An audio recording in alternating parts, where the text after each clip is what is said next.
สำหรับวันอาทิตย์ที่ผ่านมานี้เราก็มีความตั้งอกตั้งใจเนาะที่จะไปตาดสวาเห็นมางามแล้วเนาะมื้อนี้ก็ได้มีโอกาสได้มาก็เลยว่าตั้งใจมาด้วยความร่าเริงบันเทิงใจเอามาเราก็ฝากรถไว้นำอ้ายทหารเนาะแล้วก็ย่างเดินทางประมาณลักหนึ่งเพื่อที่จะไปขึ้นเรืออยู่ที่สุขบุรีประมาณนี้นะเนาะสุขบุรีอันนี้เขาก็จะย่างไปเนาะ ยังไปประมาณหลักหนึ่งเนี่ยแหละมื้อนี้เขาก็จะไปกับปานนี่อันนี้ก็จะเป็นจุดขึ้นเรือเนาะแล้วก็มาฮอดสำหรับจุดนี้จะเป็นจุดจอดรถใหญ่เนาะลงไปขึ้นเรือเลยง่ายนิดนึงอันนี้คนก็จะ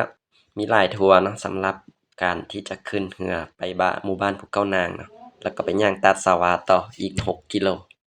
เขาก็อยู่ท่าเรือใหญ่จักหน่อยเนาะ รอท่าประมาณ7:30เนาะเราออกมาแต่5 โมงเนาะ5 โมงเช้ามาฮอดนี่ก็ประมาณ7 โมงหยังแล้วก็รอท่าขึ้นเรือ7:30พอจักหน่อยเรือเพิ่นก็มาฮอดเนาะก็จะได้ขึ้นเรือออกจากท่าเรือมาเนาะมื้อนี้เราก็เดินทางอยู่ที่30คนไปกับปานเนาะนี่วิวทางนี้นะก็จะเป็นหมู่บ้านภูเก้านางทางไปหมู่บ้านภูเก้านาง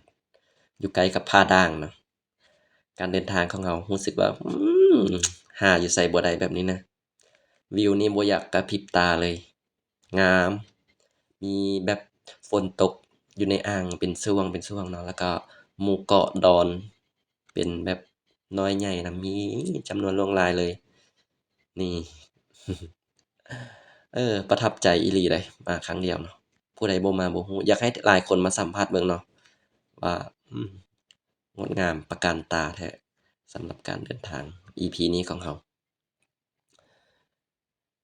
นี่เนาะอยากให้ทุกคนบรรยายเบิ่งเอาเองเลยเนาะน้ำนี่รู้สึกว่าเขียวใสไหลเย็นสำหรับตาดสวานี่มันจะอยู่แม่น้ำแควเนาะเราก็จะได้ไปจอดอยู่ที่หมู่บ้านภูเก้านางนี่เนาะการเดินทางของเราก็จะมาฮอดแล้วเพิ่นก็จะมีที่พักให้เนาะอยู่ได้หลายร้อยคนเลยล่ะพักกินข้าวก่อนเนาะแล้วค่อยออกเดินทาง